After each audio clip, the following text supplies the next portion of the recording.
మానవతా దృక్పథం లేకపోతే మానవ జన్మకి సార్థకం లేదు, విలువ లేదు. You are an architect for Aarogyasri. Rajasekhara Reddy గారు అప్పుడు సీఎంగా ఉన్నప్పుడు ఆయన వచ్చి ఒకసారి నన్ను మీట్ అయిన తర్వాత ఏంటంటే చాలా ఈజీ సార్, చేయొచ్చు. ప్రతి ఫ్యామిలీ కనుక రోజుకు ₹1 కనుక వాళ్ళు పెట్టుకుంటే, ఈరోజు మీరు ఒక 25,000 హెల్త్ మీద ఇన్వెస్ట్ చేశారనుకో, రేపు 30 లక్షలు బిల్ అయింది. ఆ 30 లక్షలు ఆ రోజు వాళ్ళు కడతారు ఇన్సూరెన్స్ కంపెనీ.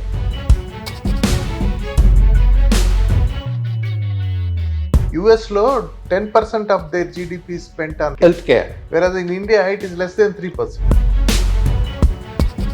ఇంతకుముందు 40 సంవత్సరాల క్రితం మొత్తం బాడీకి అంతా ఒకే డాక్టర్ ఉండేవాడు, ఫ్యామిలీ డాక్టర్. ఇప్పుడు ఏమైంది, ఒక బాడీకి 100 మంది డాక్టర్లు ఉన్నారు. 2 things which is spoiling the society: comparisons and expectations. మనం ఇంటర్మీడియట్ వరకు ఏం నేర్చుకోవాలరా అని అంటే, ఏ అంటే యాటిట్యూడ్ నేర్చుకోవాలి, బి అంటే బడ్జెట్. సంస్కారం లేని చదువు వేస్ట్. జబ్బులు అనేవి నువ్వు ఒక 50 లక్షలు పెడితేనే కొనుక్కుంటేనే వస్తాయి.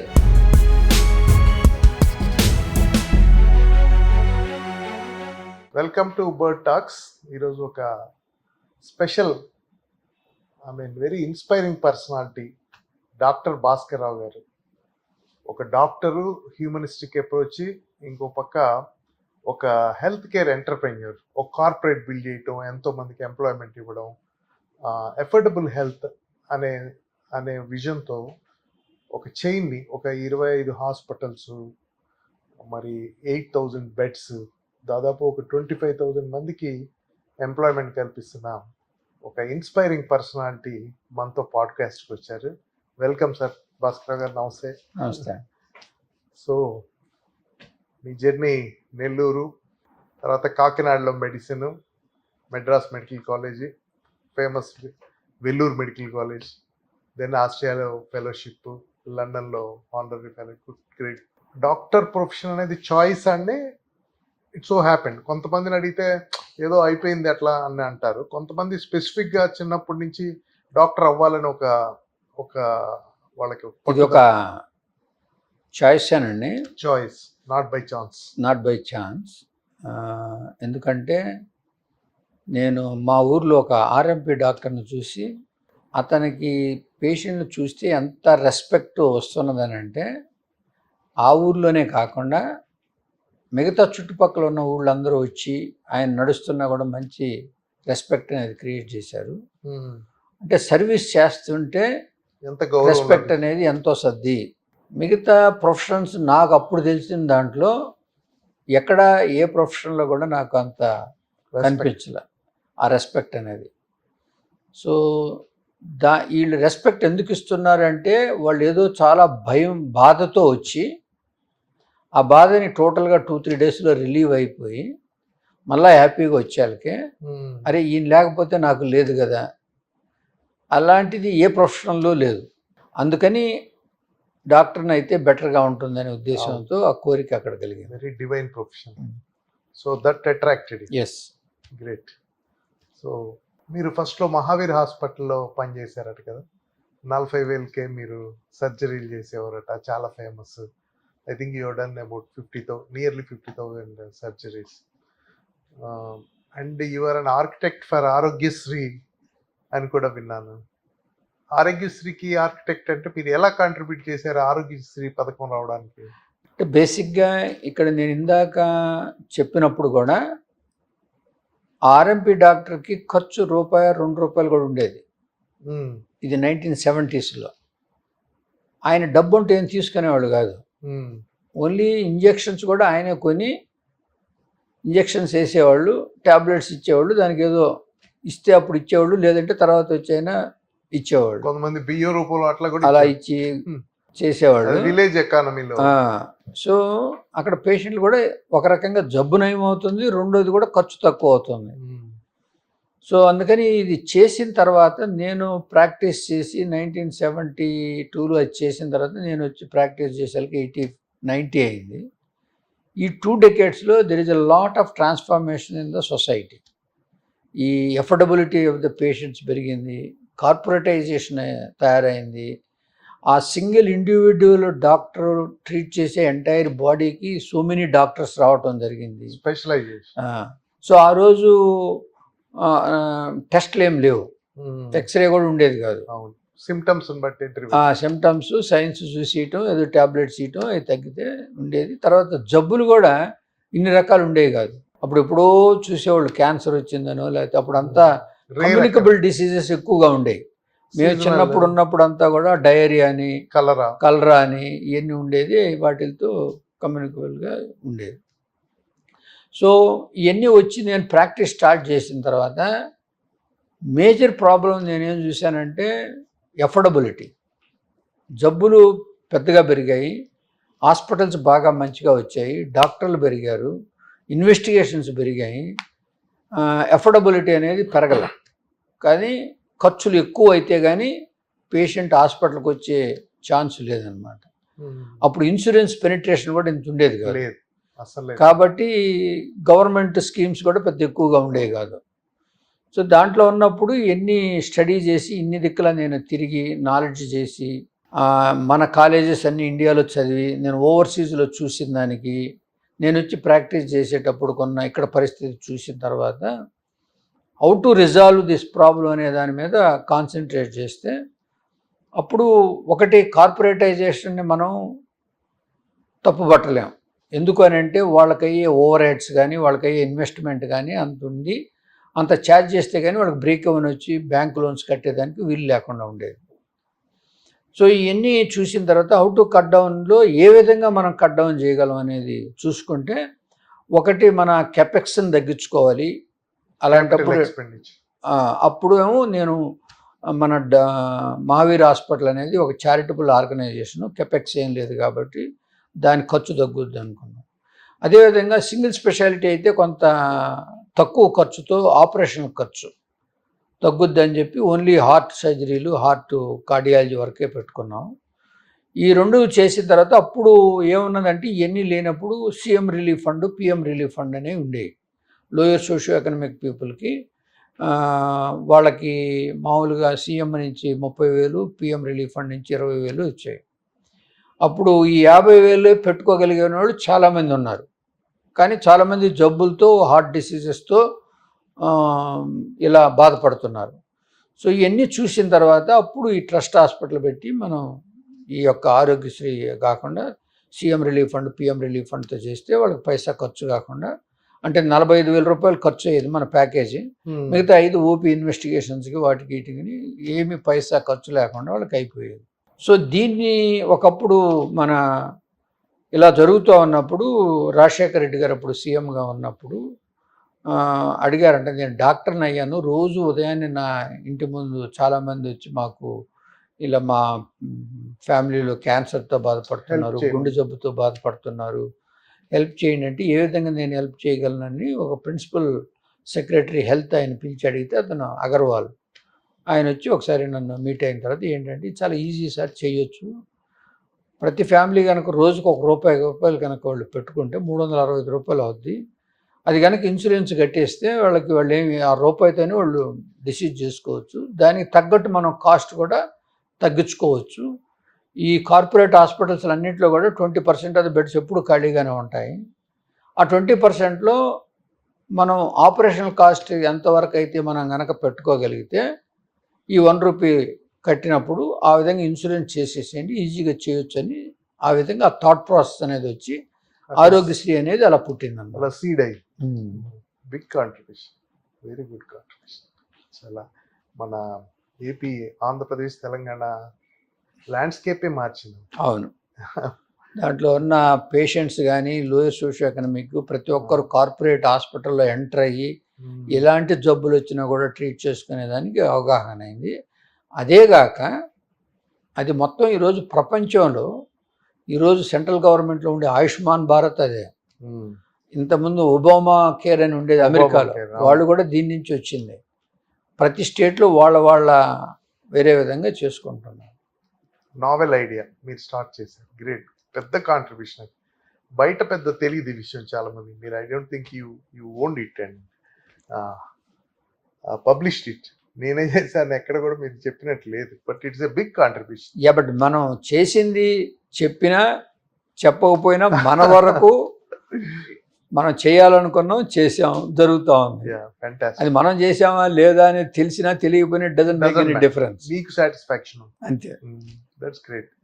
మరి ఇట్లా affordable housing, affordable health care, ఈ కాన్సెప్ట్ తో ఉన్న మీరు ఈ కార్పొరేట్ హాస్పిటల్ వైపు కొంచెం కాన్ఫ్లిక్టింగ్ ఇంట్రెస్ట్ అనిపించలేదండి? సో ఆ రోజు 45,000కి మనం చేయగలిగాము. ఇలా ఎఫోర్డబిలిటీలో చేయాలనేది చేసాము. కానీ ఇదే ఎఫోర్డబిలిటీని కార్పొరేటైజేషన్లో కూడా మనం తీసుకొని రావాలన్న ఉద్దేశంతో ఈ కార్పొరేట్ హాస్పిటల్స్ని పెట్టాం. ఆ రోజు కానీ ఈ రోజు కానీ కిమ్స్లో ఎప్పుడు కూడా 20%, 15-20% లోయర్ కాస్టే ఉంటుంది మిగతా corporate hospitals.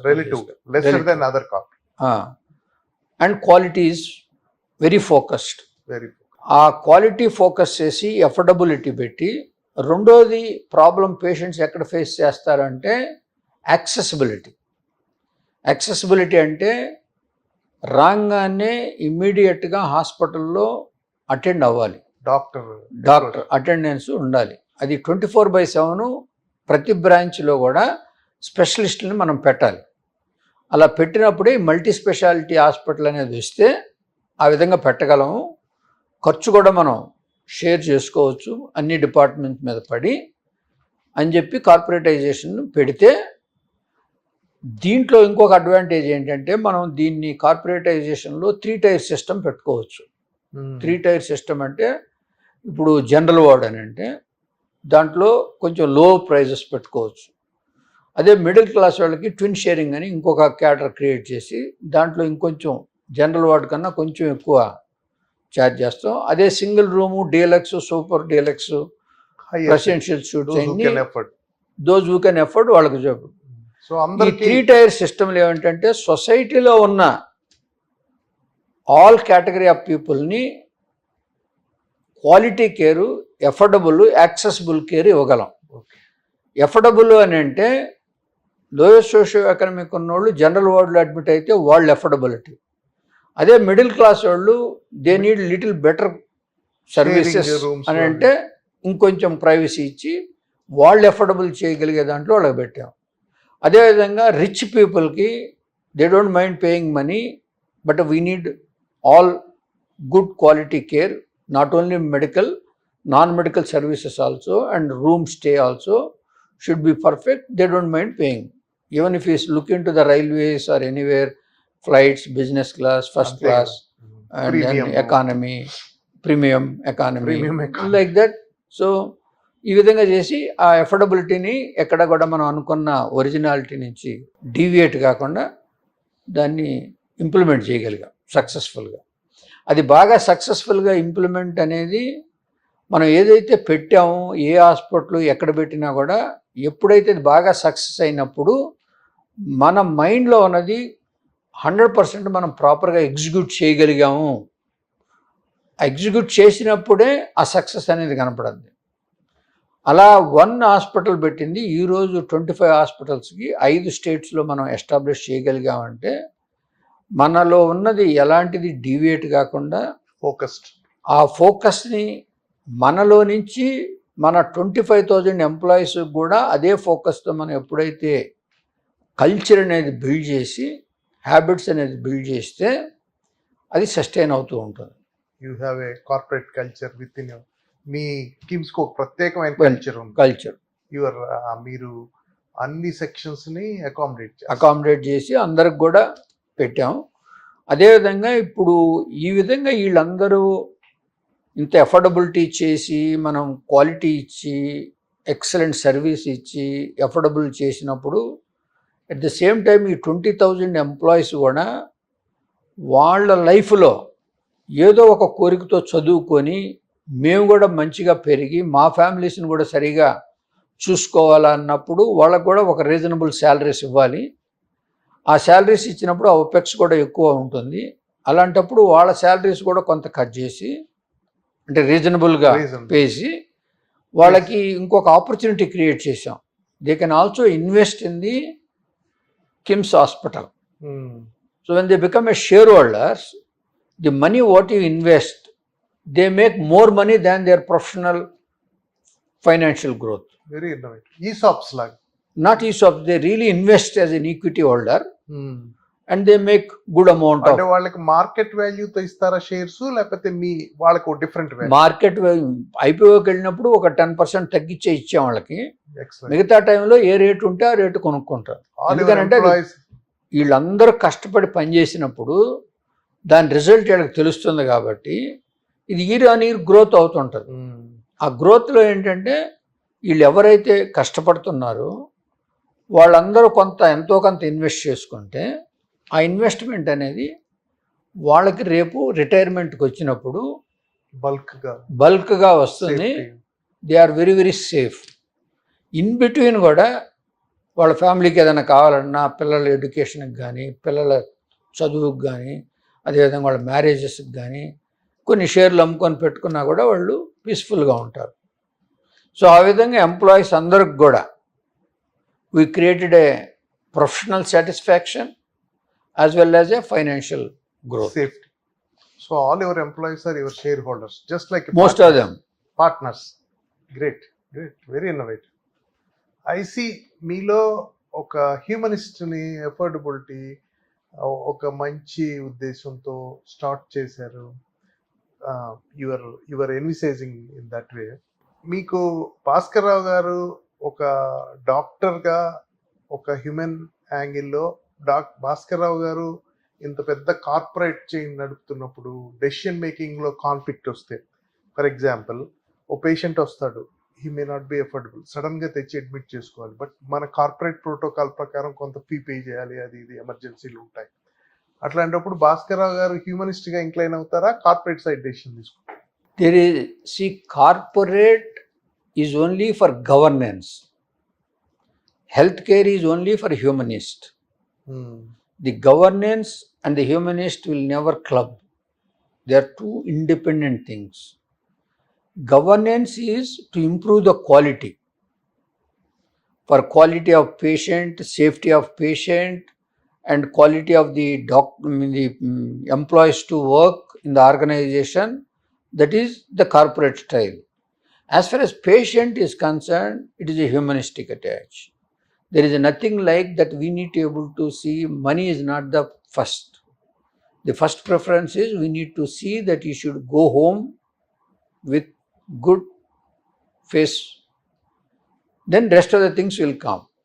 Usually, 99% of the times, the patient who can afford, ఎవరైతే ఎఫర్ట్ చేయగలం వాళ్ళలో ఉంటే జనరల్గా వాళ్ళు కట్టేసిపోతారు. ఒక 1% they can't afford, but they will come for a quality. There we will behave like an humanist, లిబరల్గా. ఒక 1% డిఫరెంట్ టైప్ ఆఫ్ పీపుల్ ఉంటారు. They are affordable but they don't want to pay. So we need to balance that also. అంటే joining అప్పుడు కూడా అలాగే ఉంటుందా? కొంతమంది కొన్ని corporate hospital unless you pay before. See, basically sometimes there are two ways. Whenever they are coming for elective, they come with money. They know they are going for an hospital, they come with money. During an emergency, they don't know. It is for them, there is no time to look for the money first. First to bring the patient to hospital. Yes. In our situation. During that time, money is not a criteria. It's a standard instruction everywhere. First you keep doing the investigations and seeing that, then comes for the money. It's not the case with all the corporate hospitals. They want first to pay the money and bring in. So that's what I said. Excellent. The entire governance is different. Governance is meant for quality risk management. Both for patient, both for the corporate. And also to run routinely for all the employees. They don't follow the governance, then it will be chaos. Then the organization will not able to grow. Sometimes even the elective patients, they have to do their job as a corporate. Beyond that they can't able to do. They will refer to the higher managements where we will follow as a humanist. You cannot make the people, everybody as a humanist and take a decisions, then organization will not able to run. We should able to demand governance, and at the same time humanistic values we should able to give certain people only. ఆ మానవతా దృక్పథం ఎప్పుడు ఉండాలి. ఎప్పుడు ఉండాల్సిందే. Corporate hospitals అది ఏ విషయంలో కూడా మానవతా దృక్పథం లేకపోతే మానవ జన్మకి సార్థకం లేదు, విలువ లేదు. కరెక్ట్, మంచి, ఎక్సలెంట్, ఇన్స్పైర్. కార్పొరేట్ హాస్పిటల్స్ చాలా ఎక్స్పెన్సివ్, అందుబాటులో ఉండవు. కార్పొరేట్ హాస్పిటల్స్లోకి వెళ్తే ఆ డీటెయిలింగ్ వల్ల కానీ, వాళ్ళ మోడల్ వల్ల కానీ, అక్కడ ఎస్ఓపిస్ వల్ల కానీ, డయాగ్నోస్టిక్స్ అనేది దానివల్ల ఖర్చు తడిసి మోపిడవుతుంది. కార్పొరేట్ హాస్పిటల్స్ అదే again affordability. But me model కొంచెం మిడ్లో ఉంది. కార్పొరేట్ హాస్పిటల్స్ అడ్మినిస్ట్రేషన్, మామూలు humanistic approach. Very inspiring. Sir, నాది ఒక క్వశ్చన్ ఇక్కడ, out of the box. Corporate hospitals వచ్చాక అంతకుముందు మనకి అన్ని గవర్నమెంట్ హాస్పిటల్స్, నిమ్స్ లాగా, లేకపోతే ఉస్మానియా అని, నీలోఫర్ అని, ఇవి చాలా ఫేమస్. వీటి ప్రామినెన్స్, వీటి ఇంపార్టెన్స్, వాటి ప్రాధాన్యత తగ్గిపోయి ఈ మంచి డాక్టర్స్ అందరూ కార్పొరేట్ హాస్పిటల్స్లో రావడం వల్ల, వాళ్ళకు కూడా కంఫర్ట్ జోన్లో ఉండటం వల్ల ఈ ఇన్స్టిట్యూషన్స్ కొంత తగ్గాయి, కొన్ని ఇన్స్టిట్యూషన్లు అయితే డై అయిపోతున్నాయి అని ఒక క్రిటిసిజం ఉంది. Government is not able to balance between the అంటే పీపుల్, జనం కూడా మామూలు ఎఫోర్డబిలిటీ ఒక సెక్షన్ అయినా కూడా మామూలు వాళ్ళు కూడా కిమ్స్కి వెళ్తే మనకు బాగుంటుంది అక్కడ, లేకపోతే ఇంకో కార్పొరేట్ హాస్పిటల్కి వెళ్తే బాగుంటుంది. That is affecting government institutions అని ఒక డిస్కషన్ ఉంది. మీ ఒపీనియన్ ఏంటండి? బేసిక్గా ఇక్కడ ఫ్యూ థింగ్స్ అండి. This purely lack of knowledge on health care bye a public. ఈ ఎడ్యుకేషన్ సిస్టంలోనే హెల్త్ కేర్ మీద, హెల్త్ మీద మనం ఫోకస్ చేయటం లేదు. అవును. ఫ్రమ్ ఎల్కేజీ టు ఇంటర్మీడియట్ వరకు ఫ్యూ ఇంపార్టెంట్ థింగ్స్ మనం ఫోకస్ చేయాలి. అది తప్ప మిగతా పనికి మాలినవన్నీ మనం ఫోకస్ చేస్తాం. ఈరోజు మనలో ఉన్న ఎవరైనా ఇంటర్మీడియట్ దాకా చదువుకున్నది ఏదన్నా చెప్పండి అంటే ఎవడు చెప్పలేడు. సో అంటే 18 సంవత్సరాలు వేస్ట్ చేసాం మనం. దాన్ని మనం కావాలంటే చెప్తాను నేను. మనం ఇంటర్మీడియట్ వరకు ఏం నేర్చుకోవాలరా అని అంటే, ఇంతకుముందు ఉండేది ఏ అంటే యాటిట్యూడ్ నేర్చుకోవాలి. Anything we should able to look in to A positive look. Everything fail అయినా కూడా పాజిటివ్ లుక్లో, ఆప్టిమిస్టిక్, పాజిటివ్. దాంట్లో నుంచి నీలో అంబిషన్స్ పెరుగుతాయి. అంటే నెగిటివ్గా చూస్తే కిందకి పోతావు, పాజిటివ్గా చూస్తే ఎక్కడికైనా వెళ్తావు. రెండోది బి అంటే బడ్జెట్.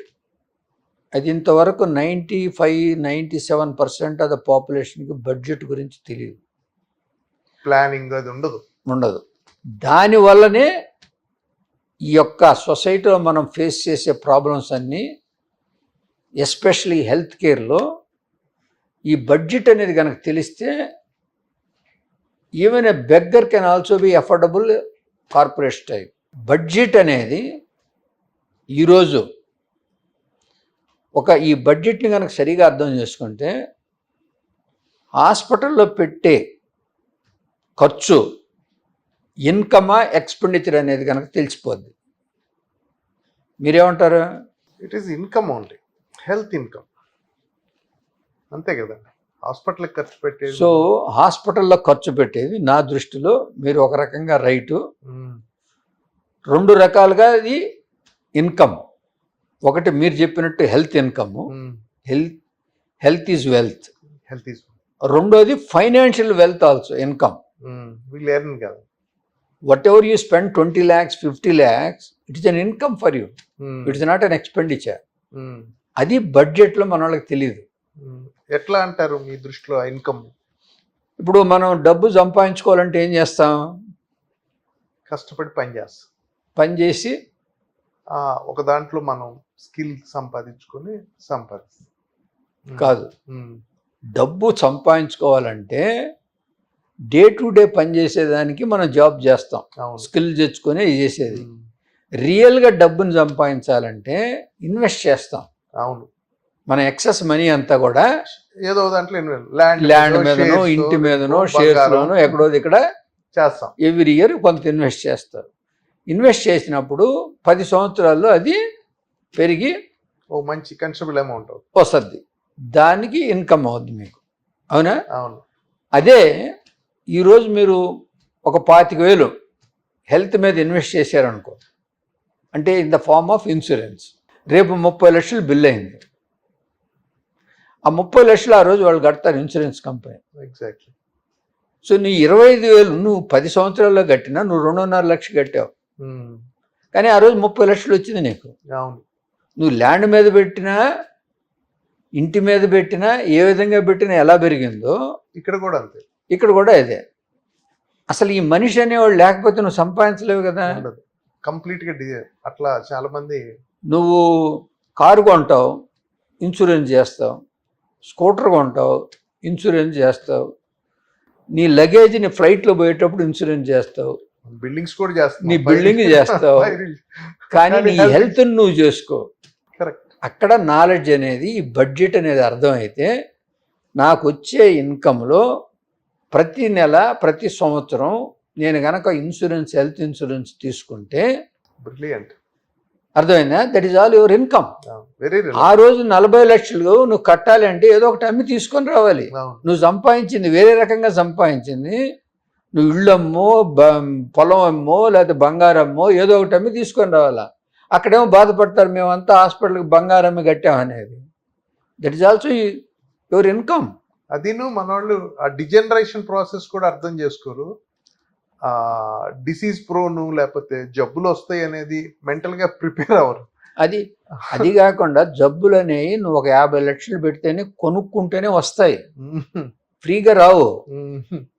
ప్రతి జబ్బుని నువ్వు మినిమం 40-50 లక్షలు ఖర్చు పెడితేనే నీకు జబ్బు వస్తుంది. Except some hereditary genetic diseases which comes from families. ఎట్లా మీరు సబ్స్టాన్షియేట్ చేయండి. డబ్బులు 40-50 లక్షలు పెట్టి నువ్వు ఎలా కొనుక్కుంటున్నావు అంటే, జబ్బులు ఏ విధంగా వస్తున్నాయి? రెండిటి వల్ల. నువ్వు తినే ఫుడ్డు, నీకున్న బ్యాడ్ హ్యాబిట్స్. నువ్వు సిగరెట్, నీ డ్రింకు, నీ కాఫీ, నీ eating habits, all these fast foods, junk foods, ఇవన్నీ కొని నువ్వు 20 ఏళ్ళకి ఏంటి సమ్మం 50 లక్షలు దాటిపోయి ఇన్వెస్ట్ చేసి తెచ్చుకుంటున్నావు అంటారు. అందులో డౌటే లేదు. వాళ్ళే డబ్బులు పెట్టి జబ్బులు తెచ్చుకుంటారు. లేకపోతే జబ్బు వచ్చేదానికి ఆస్కారం లేదు. బాడీ మనం ఎప్పుడైతే పుట్టామో, ఎక్సెప్ట్ ఇందాక నేను చెప్పినప్పుడు జెనెటిక్స్ తప్ప మిగతా మనం తెచ్చుకునే, మన ఎక్వైర్డ్. ఆశకు పోయి టెన్షన్ తెచ్చుకొని బీపీ తెచ్చుకుంటాం. స్ట్రెస్, చిన్నది మనం ఏ రోజు తిన్నది ఆ రోజు క్యాలరీస్ బర్న్ చేయక షుగర్ తెచ్చుకుంటున్నాం. Lifestyle disease. సో అందుకని ఇవన్నీ మనం ఇంత ఖర్చు పెట్టి డబ్బులు తెచ్చుకుంటున్నాం. ఇంత నువ్వు శుద్ధంగా ఉన్న బాడీని నువ్వు ఇంత డబ్బులు ఖర్చు పెట్టి నాశనం చేసి, అదే నాశనమైన బాడీని వచ్చి డాక్టర్లు నయం చేసి, హాస్పిటల్ నయం చేస్తే వాళ్ళని తిట్టి మా డబ్బంతా తీసుకున్నారు, మాదంతా దోసుకున్నారు అని చెప్పి వాళ్ళ మీద వేస్తున్నారు. Very rational thought process. Excellent. ఇదే మీకు ప్రూవ్ చేయాలంటే మీరు విలేజెస్లో చూసుకోండి. అర్బనైజేషన్లో ఉన్న జబ్బులు విలేజెస్లో లేవు. ఎందుకో తెలుసా? ఫ్రెష్ ఫుడ్ తింటారు, లైఫ్ స్పాన్ కూడా ఎక్కువ, బ్యాడ్ హ్యాబిట్స్ ఉండవు. అర్థమైందా? వాక్ చేస్తారు, ఎవ్రీడే వాక్ చేస్తారు, మంచిగా నిద్రపోతారు, ఫ్రెష్ ఫుడ్ తింటారు, మంచి ఆక్సిజన్, పెద్ద కోరికలు ఉండవు. వాడికి దోసేద్దాం, ఈడికి దోసేద్దాం అని ప్రశాంతంగా మంచి అట్మాస్ఫియర్లో, నాన్ ఎయిర్ కండిషన్ ప్లేస్లో బ్రహ్మాండంగా. ఇక్కడ మనం సిటీలో ఏంటి, ఇంట్లో బయలుదేరినప్పటి నుంచి ఆఫీస్కి వచ్చిన దాకా ఒక అడుగు పెట్టాం, కారు ఎక్కుతాం, ఏడుకొస్తాం, లిఫ్ట్ ఎక్కుతాం, ఏడుకొస్తాం. వాళ్ళు అలా కాదు, నడుస్తారు. సో వాళ్ళకి తెలియకుండానే exercise, good sleep, peace of mind. Peace of mind, ఇవన్నీ మంచి oxygen. హ్యాపీగా ఉండి మంచి ఆక్సిజన్. 365 రోజుల్లో 100 రోజులు పని చేయకపోయినా ఆ 100 రోజులు హ్యాపీగా గడుపుతుంటారు. నేచర్ కి దగ్గరగా ఉంటారు. మనం ఇక్కడ బాధపడి మళ్ళీ ఇంకొక ఊరికి పోయి డబ్బులు ఖర్చు పెట్టి అక్కడ ఆర్టిఫిషియల్ గానే ఉండి రావాలి. మళ్ళీ అక్కడ ఇవే తింటాం తాగి. అందుకని వాళ్ళకి 60, 70, 80 సంవత్సరాల దాకా పెద్ద జబ్బులు రావు. మనకు 30 సంవత్సరాల నుంచి వస్తాయి. ఎందుకు? ఆ రోజు మనం స్కూల్కి పోవాలంటే పల్లెటూళ్ళల్లో ఉండి చదువుకునే వాళ్ళందరూ కూడా హ్యాపీగా చదువుకుంటారు. ఒక బర్త్డే పార్టీ ఉండదు, ఒక టీవీ ఉండదు, ఒక సెల్ ఫోన్ ఉండదు, ఈ టెన్షన్లు ఉండవు. 6 గంటల నుంచి ఒక బ్యాగ్ వేసుకొని పోవటానికి. అందరికి 99.9% వస్తే చదువుకు వాల్యూ ఏముందండి? ఏం చేస్తారు? వాడు అందరికి 40% వచ్చినా ఒకటే, 99.9 95% మినిమం అయిపోయింది. దానికి తోడు మళ్ళా ఈ స్కూల్స్ అంతా డబ్బు దొబ్బేస్తుందని ఎవడు పంపించమన్నాడు. మనం ఇదే తల్లిదండ్రులు పల్లెటూళ్ళలో చదువుకొని బ్రహ్మాండంగా పెరిగారు కదా. ఇంకా చాలా మంది ఇప్పుడు కూడా పెరుగుతున్నారు. ఇంకా పెరుగుతున్నారు. ఇప్పుడు ఈ రోజు తీసుకోండి మీరు, డిస్ట్రిక్ట్స్లో తాలూకా హెడ్ క్వార్టర్స్లో పాస్ రేటు, వాళ్ళకు వచ్చే మంచి మంచి సీట్లు అర్బనైజ్ పీపుల్కి రావు. ఈ స్ట్రెస్ కి డివియేషన్స్, డిస్ట్రాక్షన్స్, బిజీ లైఫ్ ఉండదు చదువుకోవడానికి. సో అందుకని ఆ బి అనేది చెప్పింది బడ్జెట్. ఓకే, అది బడ్జెట్. సి అనేది సివిక్ సెన్స్. అది ఎవరికి లేదు పబ్లిక్లో. ఒక చిన్న ఉదాహరణ ఎందుకు లేదని నేను అంటున్నానంటే, ఈరోజు సిగ్నల్స్ దగ్గర మనకు సివిక్ సెన్స్ ఉంటే పోలీస్ మెన్ అవసరం లేదు, మనమే ఆగుతాం. మనకి లేదు సివిక్ సెన్స్. సివిక్ సెన్స్ లేదు కాబట్టి మన డబ్బుతోనే పోలీసు వాళ్ళకి శాలరీస్ ఇచ్చి అక్కడ కూర్చోబెడుతున్నాం. సో మనకు అది లేదు, అది నేర్పాల మన ఇంటర్మీడియట్ వరకు. డి అనేది discipline and dignity of labour. Dignity of labour అనేది ఎవరికి తెలియదు అసలు ఏంటి అనేది. ఆ డిగ్నిటీ ఆఫ్ లేబర్ లేని దాని వల్లనే కంట్రీ ఎలా నాశనం అయిపోతుంది. మన ఏదైనా డెవలప్డ్ కంట్రీకి వెళ్ళండి, డిగ్నిటీ ఆఫ్ లేబర్ ఉంటుంది. రెస్టారెంట్స్ లో పనిచేసిన గౌరవంగా ఉంటుంది. Because they are earning their own. వాళ్ళు పనిచేసి కష్టపడుతున్నారు కాబట్టి. ఆ డెవలప్డ్ కంట్రీలో 198 మంది పనిచేసి వాడి మీద వాడు నిలబడతాడు. అమెరికాలో అంతా అంతే. మన దాంట్లో 30 మంది పనిచేస్తే 70 మంది పారాసైట్స్గా బతికి బ్రహ్మాండంగా ఏదో చేసినట్టు చూపిస్తుంటారు. అందుకని ఇవన్నీ రావటంలే, అది నేర్పటంలే. Attitude, budget, civic sense, dignity of labour and discipline. ఈ అనేది empathy. Correct. Not sympathy. Empathy. ఆ ఎంపతి లేదు అసలు లేదు. సింపతి చూపెట్టేసి పోతారు. అది కూడా ఎంపతి అనేది మన బాడీలో లేదు, మన మైండ్లో లేదు, ఎక్కడ ఉండదు. ఎఫ్ అనేది fruits of work. F is fruits of work. వర్క్లో నువ్వు ఎంజాయ్ చేయాలి అంటే ఈ పైన నేను చెప్పినవన్నీ కనుక 5 నువ్వు పాటిస్తే, ఎందుకంటే యాటిట్యూడ్ బాగుంటే మంచిగా చదువుకుంటావు. బడ్జెట్ ప్లానింగ్ ఉంటే నీ డబ్బుల గురించి నువ్వు వర్రీ లేదు. నీ ప్లానింగ్ నువ్వు ప్రతి ఒక్కడు కోటేశ్వరుడు అవుతాడు. సివిక్ సెన్స్ ఉంటే ప్రాబ్లమ్స్ రావు నేను ఎత్తిన. ఈడ నువ్వు ఆ గీత దాటావనుకో వాడు ఫైన్ వేస్తాడు, లేదు మళ్ళీ కోర్టుకు లాగుతాడు, ఇవన్నీ పోతాయి. సివిక్ సెన్స్ ఉంటే ప్రపంచం బాగుంటుంది. డిసిప్లిన్, డిగ్నిటీ ఆఫ్ లేబర్ ఉంటే నువ్వు ఎవడి మీద ఆధారపడినక్కర్లేదు, ఆత్మవిశ్వాసంతో ధైర్యంగా బతుకు. ప్రతి వాడితో నువ్వు ఎంపథెటిక్గా ఉంటే ఎదుటివాడు నీకు కూడా చాలా రెస్పెక్ట్ ఇస్తాడు. ఈ 5 ఉన్నప్పుడు ఫ్రూట్స్ ఆఫ్ ద వర్క్ ఉంటుంది. Excellent. You will enjoy your work. ఇవన్నీ అవుట్కమ్ ఆఫ్ ఏబిసిడి. యా, ఇవన్నిటినీ మనం సరిగా దార్ఘంలో పెట్టాలంటే G is governance, which nobody knows what is governance. ఆ గవర్నెన్స్ని మనం ఏ విధంగా ఓవర్కమ్ చేయాలనేది అందరికి తెలుసు. ఎట్లా బ్రేక్ చేయాలా రూలు మనం ఫస్ట్ అది ఆలోచిస్తాం. దానికి ఎక్సెప్షన్ ఏంటారు? ప్రతి ఒక్కడు గవర్నెన్స్ ఫాలో చేసి రూల్ ప్రకారం పోయాడు అనుకో అసలు ప్రాబ్లమ్స్ ఉండవు. కోర్టులు అక్కర్లేదు, పోలీస్ స్టేషన్లు అక్కర్లేదు, ఎవరు అవసరం. గవర్నెన్స్ వీళ్ళందరికీ తెలియదు అసలు ఈ డబ్బులన్నీ మనం సంపాదిస్తే ఏమవుతాయి అనేది. మనం ఎత్తుకోలేము, తినలేము. సో అందుకని ఇవి ఇంటర్మీడియట్ వరకు చెప్పాల్సిన కోర్ ఐటమ్స్. ABCDEFG. ఈ కోర్ ఐటమ్స్ కనుక మనం జీర్ణించుకున్నట్టు ఫ్యామిలీ, ఇంట్లో తల్లిదండ్రులు చెప్పాలి, స్కూల్లో టీచర్స్ చెప్పాలి, సొసైటీ కూడా పనిష్ చేస్తూ టీచ్ చేయాలి తప్పు చేసినప్పుడు. అప్పుడు 20 సంవత్సరాలకి ఇవన్నీ నేర్చుకొని బయటకు వస్తే ఇంకా జనరల్గా చెడిపోరు.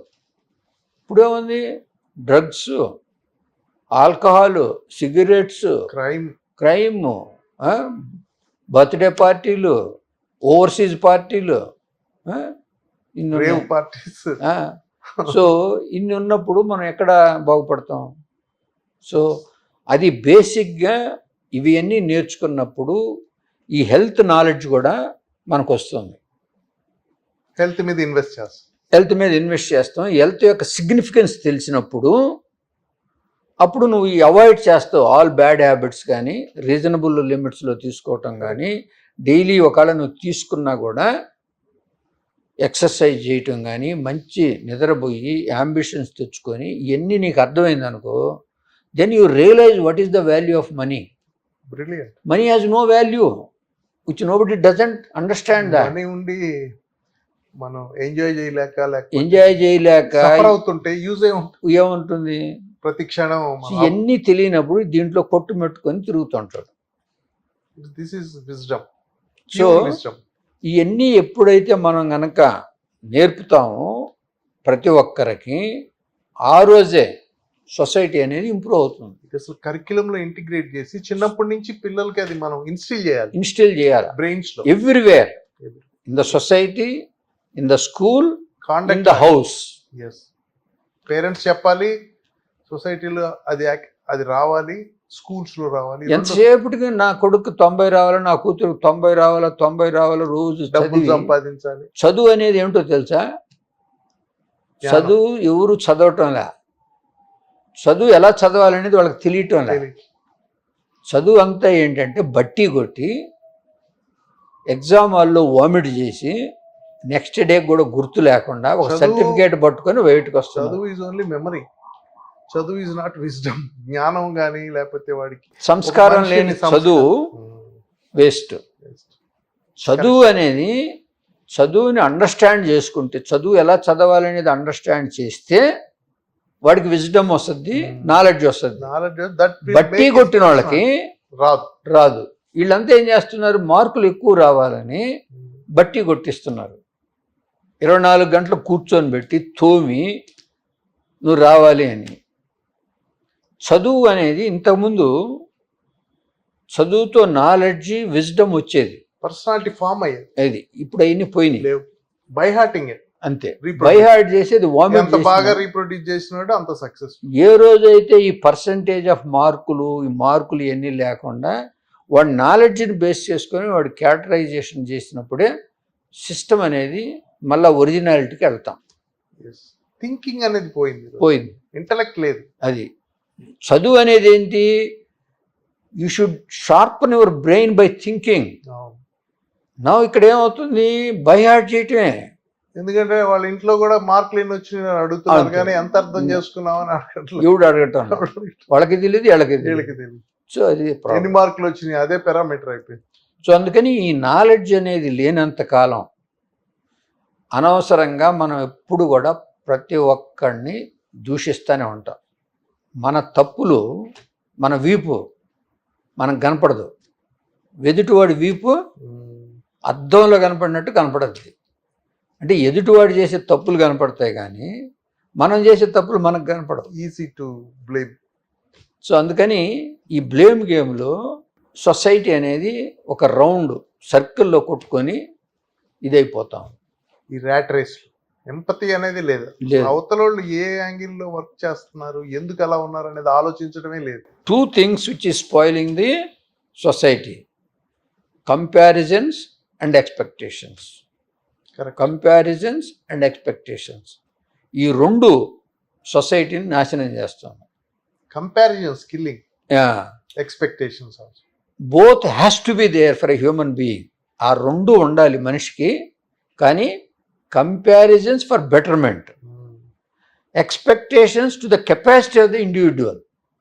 నా కొడుకు డాక్టర్ కావాలని అంటే వాడికి ఎక్స్పెక్ట్ చేయగలడా లేదా అనేది ఆలోచించకుండా వాడు పెట్టి పుష్ చేయకూడదు. ఉపయోగం I know ఉంది. many people పుష్ చేసి ఇబ్బంది పెట్టి వాడికి ఏదో 100% పాళ్ళు పక్కింటి వాడికి వస్తున్నాయి, నాకు 80 వస్తున్నాయి అని అంటే కంపారిజన్ చేసి Suicides వీటి కూడా మీద అలాగే. ప్రెషర్ పెట్టి వాడిని తిట్టి వాడిని మోటివేట్ చేసి వాడిని ప్రాబ్లమ్స్లో పడేస్తుంది.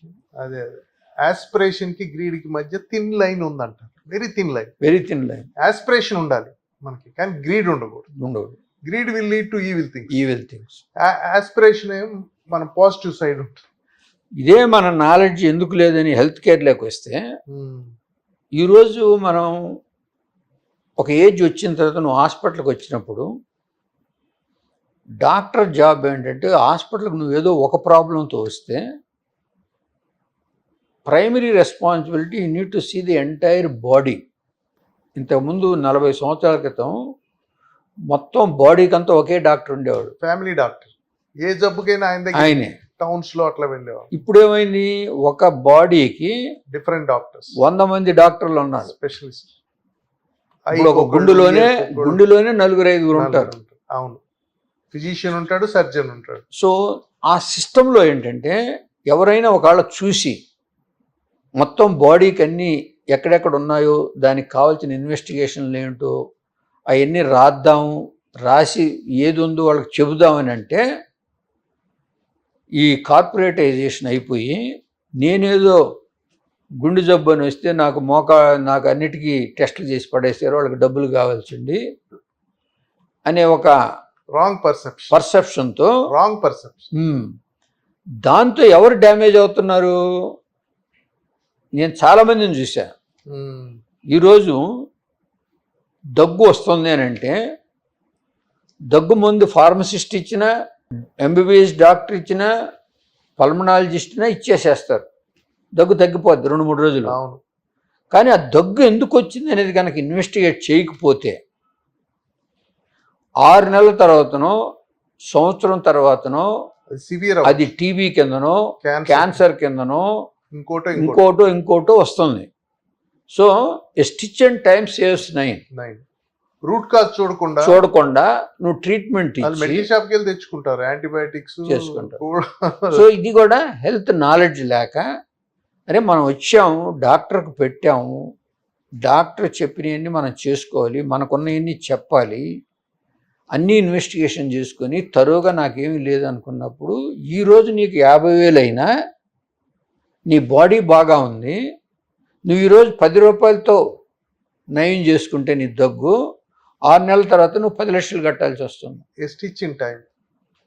సో ఇవన్నీ కూడా మనం కొంతమంది డబ్బు సంపాదించుకున్న తర్వాత నేను ఎగ్జిక్యూటివ్ చెకప్ పోయి చేసుకుంటాను అంటాడు, కానీ దానివల్ల ఏం ఉపయోగం ఉండదు, ఎక్కడ చేసుకోవాలనేది. అది ఒక ప్రాపర్గా హెల్త్లో మనకి ఏమున్నాయన్నీ చెప్పి ఏమి ఇన్వెస్టిగేషన్ చేసుకుంటే బెటరు అనేది వచ్చినప్పుడే వాళ్ళకి జస్టిఫికేషన్ చేయగలం. మనం తీసుకున్న డబ్బుకైతేనేమి మనం చేసిన ఇన్వెస్టిగేషన్స్ అయినా ఉపయోగం ఉన్నదా లేదా అనేది. అలా కాకుండా ఏదో ఒక డాక్టర్ ఫేమస్ అయిపోతే అదే డాక్టర్ దగ్గరికి పోయి ఏది వచ్చినా అదే doctor, is not a family doctor, is a specialist. So ఆ అవగాహనలో కొట్టుమిట్టాడి నాలెడ్జ్, అగైన్ హెల్త్ నాలెడ్జ్ అనేది సరిగా లేని దానివల్ల మనం ఈరోజు నా దగ్గరికి వచ్చి ఒక మంచి సర్జరీ బాగా చేశాను, రేపు కడుపులో నొప్పి వచ్చినా నా దగ్గరికి వస్తే నేను ట్రీట్ చేయకూడదు, నేను కన్సర్న్ డాక్టర్కి పంపిస్తే ఆ పేషెంట్ కూడా హ్యాపీగా ఉండడు, మీరే చేయండి సార్. సో అక్కడ నాలెడ్జ్ లేక, సో వీళ్ళంతా డాక్టర్లను కూడా చెడగొడుతూ ప్రాపర్ పర్స్పెక్టివ్ లేకపోవడం. ఇండియాలో హెల్త్ కేర్ మీద స్పెండ్ కూడా తక్కువ కదండి. ఇప్పుడు యుఎస్ లో అక్కడ అయితే $13,000 అట్లా. ఇండియాలో ఇట్ ఈస్ లెస్ దెన్, ఇండియాలో కూడా $80 చాలా తక్కువ. తర్వాత మీరు ఇందాక ఒకటి చెప్పారు, ఈ గవర్నమెంట్ హాస్పిటల్స్లో డాక్టర్లు అంతా వచ్చి, అది కూడా ఒక మిత్. ఈరోజు గవర్నమెంట్ హాస్పిటల్స్లో కూడా ఉన్న డాక్టర్లు ప్రైవేట్ హాస్పిటల్లో ఉన్న వాళ్ళకన్నా కూడా ఈక్వలెంట్గా ఎఫిషియన్సీ ఉంది.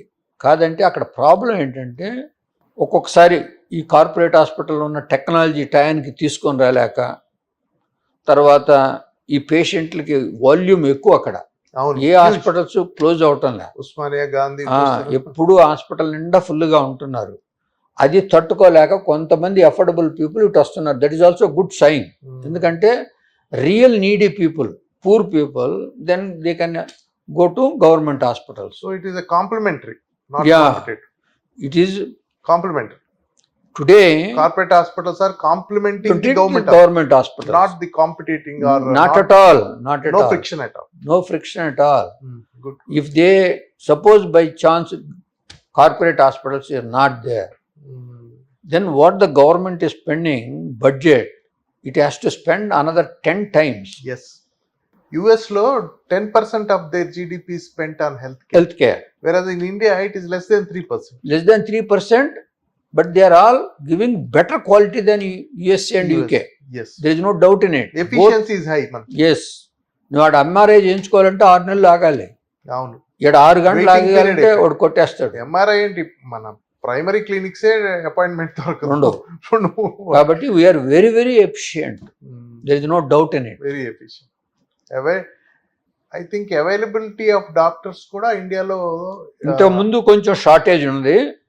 ఇప్పుడు thanks to Modi government they increase the undergraduate seats, postgraduate seats.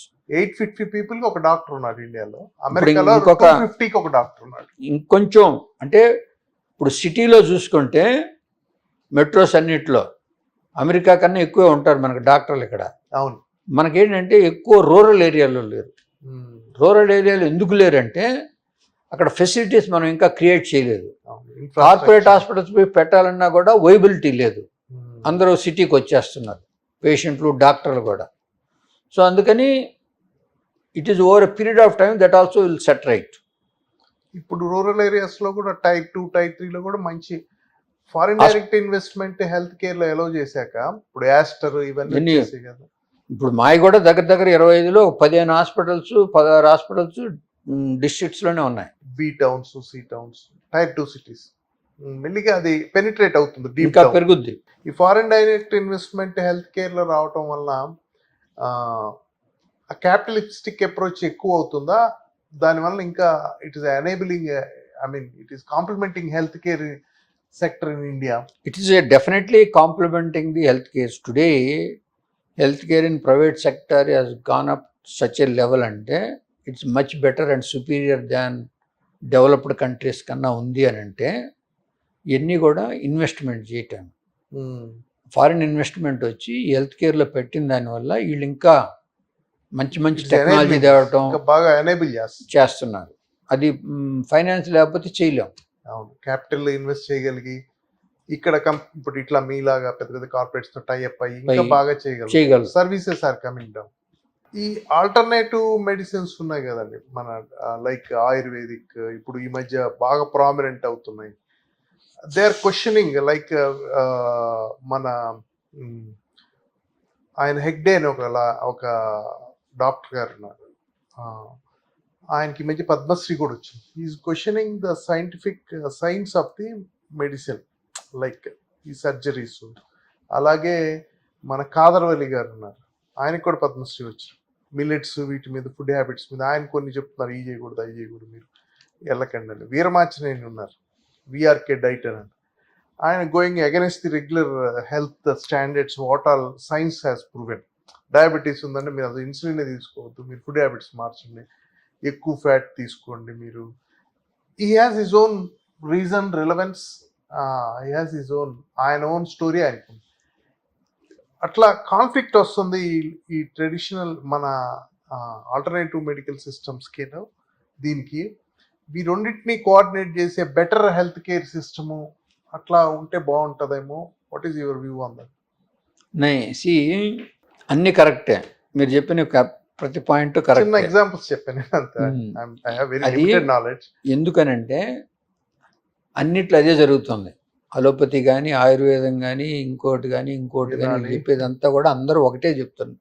ఏం చెప్తున్నారు? నేను ఇందాక కూడా చెప్పాను, మనకి హెల్త్ నాలెడ్జ్ లేదు, మన జబ్బులన్నీ దీంట్లో వస్తున్నాయి, డైట్లోనే వస్తున్నాయి.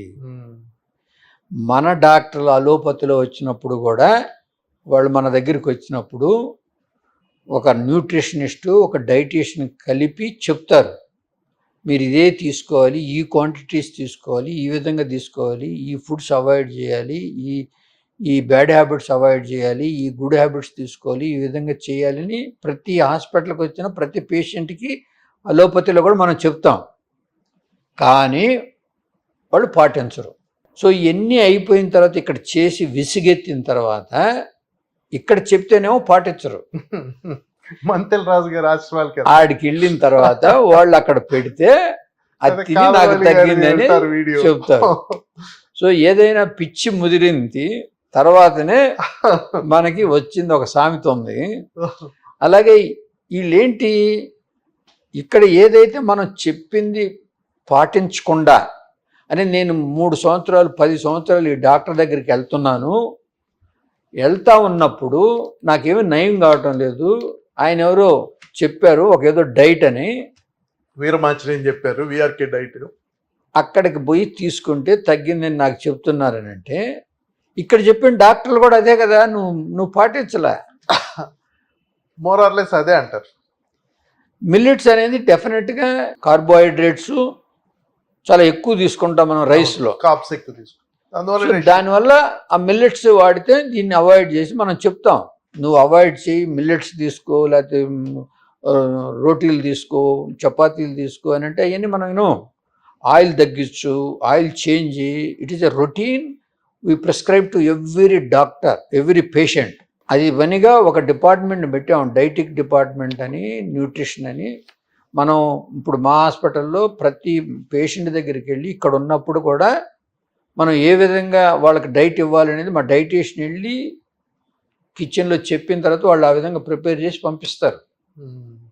ఇనిషియల్గా నేను పెట్టిన కొత్త కాలంలో అసలు వీళ్ళందరికి కూడా కుకింగ్ ఎలా చేయాలి అని ఒక కిచెన్ పెట్టా. వచ్చిన వాళ్ళందరినీ ఫ్రీగా మా వాళ్ళు కిచెన్ చేస్తారు, మీరు నేర్చుకొని ఇంటికి వెళ్ళిన తర్వాత చేయండి అని. ఆడికి ఎవరు వచ్చేవాళ్ళు కాదు, ఇంట్రెస్ట్. ఇంకా దాన్ని మార్చి వేరేది పెట్టుకున్నా, టైం ఆ ప్లేస్ ఎందుకని. సో అలా మనం ఏదైనా చెప్పినప్పుడు ఎప్పుడు ఎన్ని అంటే బాగా ముదిరి అలసిపోయి అన్నిటితో అప్పుడు ఎవరైనా చెప్పింది మనకి మంచిగా అనిపిస్తుంది.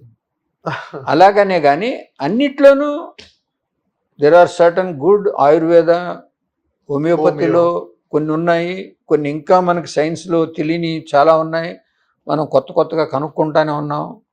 అదేవిధంగా దాంట్లో ఏంటంటే వాళ్ళు కొన్ని చేసి దాన్ని డైల్యూట్ చేసి అది ఇస్తుంటారు, దానివల్ల బెటర్గా ఉంటుంది. ఇప్పుడు యోగా చేయమని చెప్తుంటారు, యోగా చేస్తే కూడా హెల్త్ బాగుంటుంది. ఎక్సర్సైజ్, మెడిటేషన్ చేయమంటాం టెన్షన్ తగ్గించుకునే దానికి.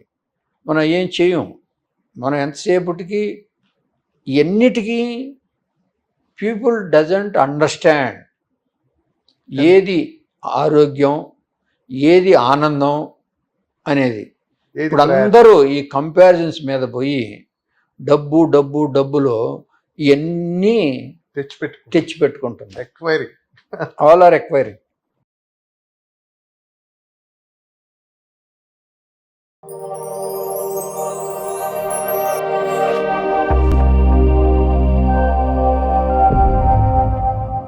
ఈ వీడియో కనుక మీకు నచ్చినట్టయితే లైక్ చేయండి, షేర్ చేయండి, సబ్స్క్రైబ్ చేయండి. అలాగే పక్కనే ఉన్న బెల్ ఐకాన్ని క్లిక్ చేయండి.